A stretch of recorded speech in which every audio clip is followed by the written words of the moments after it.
আর সবার প্রথমে উঠে যাবে এই উম্মতের মধ্যে আমানত। কি উঠবে ভাই? এটা তো পুরো ঢাকা শহর থেকে উঠে গেছে। ঢাকা শহর কেউ কাউকে বিশ্বাস করতে পারে না। স্বামী পর্যন্ত স্ত্রীকে বিশ্বাস করতে পারে না, স্ত্রী স্বামীকে বিশ্বাস করতে পারে না, ভাই ভাইকে বিশ্বাস করতে পারে না, বোন বোনকে বিশ্বাস করতে পারে না। হ্যাঁ, ইমাম সাহেবকে কমিটি বিশ্বাস করতে পারে না, কমিটিকে ইমাম সাহেব বিশ্বাস করতে পারে না, মাহফিল কমিটিকে বক্তা বিশ্বাস করতে পারে না, বক্তাকে মাহফিল কমিটি বিশ্বাস করতে পারে না। হ্যাঁ, তারপর দেখা যায় যে বস, অফিসের বস কর্মীদেরকে বিশ্বাস করতে পারছে না, কর্মীরা বসকে বিশ্বাস করতে পারছে না, শাসক জনগণকে বিশ্বাস করতে পারে না, জনগণ শাসককে বিশ্বাস করতে পারে না। সর্বত্র চলছে অবিশ্বাস, অবিশ্বাসের যুগ।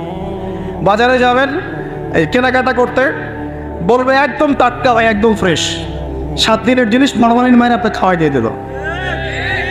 বিরিয়ানি তো আমাদের এখানকার একটা কালচার। বিরিয়ানির ইয়েতে যাবেন, গরু বলে যে কত কুকুর শিয়াল খাওয়াই দিচ্ছে আল্লাহ ভালো যান, তাই না? গরু খাসি বলে কুকুর শিয়াল খাওয়াই দিচ্ছে, একদম তাজা দেশি মুরগি বলে মরা মুরগি খাওয়াই দিচ্ছে।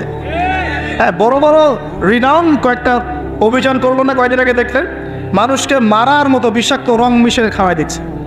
আমানত সবার আগে উঠে যাবে, আমানত, বিশ্বাস। আমানতদার ব্যক্তিকে বলা হবে খেয়ানতকারী ব্যক্তি, আর খেয়ানতকার যে ওকেই বলা হবে আমানতদার।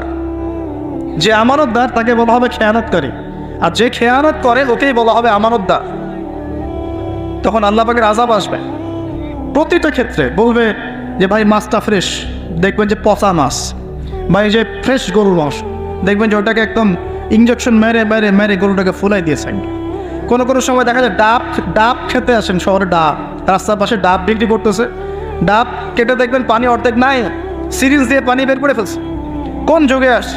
এটা আমাদের শহর ভাই, আমাদের শহর, যেখানে আমরা সবাই দাড়ি টুপি নিয়ে ঘুরে বেড়াই। আমরা বাইরে একটা অভিনয় করতেছি, আমরা আসলে বাইরে একটা অভিনয় করতেছি। আমরা মনে হয় নিজের সাথেই অভিনয় করছি, আমরা এখন মনে হয় নিজেদের সাথেই নিজের অভিনয় করছি। বাইরে গিয়েছি স্ত্রী শপিং করতে, এদিকে বয়ফ্রেন্ডের সাথে ডেটিং মেটিং করে বাসায় এসে স্বামীকে বলছে তোমার জন্য শার্ট কিনে নিয়ে আসলাম।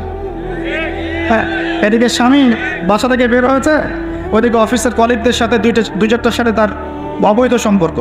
ঠিক আছে, মানি ব্যাগ সার্চ করলে কন্ডম পাওয়া যায়, মানি ব্যাগ সার্চ করলে কি পাওয়া যায়? কন্ডম পাওয়া যায়। এবার প্রোটেকশন, এগুলো না করলে এইডসের রোগ হবে। শিখিয়েছে যে যৌন সম্পর্ক করেন, অবৈধ যৌন সম্পর্ক করেন, কিন্তু প্রোটেকশন নিয়ে করেন, এগুলো শেখাচ্ছে মানুষ। তো এই জেনাকারী সমাজের উপর আল্লাহর গজব আসবে না তো কি আসবে বলেন? কি আসবে? ও বাইরে গিয়ে আরো 2-3টা মেয়ের সাথে সম্পর্ক করে বাসায় আসে, স্ত্রীকে বলছে আমি তোমাকেই সবচেয়ে বেশি ভালোবাসি।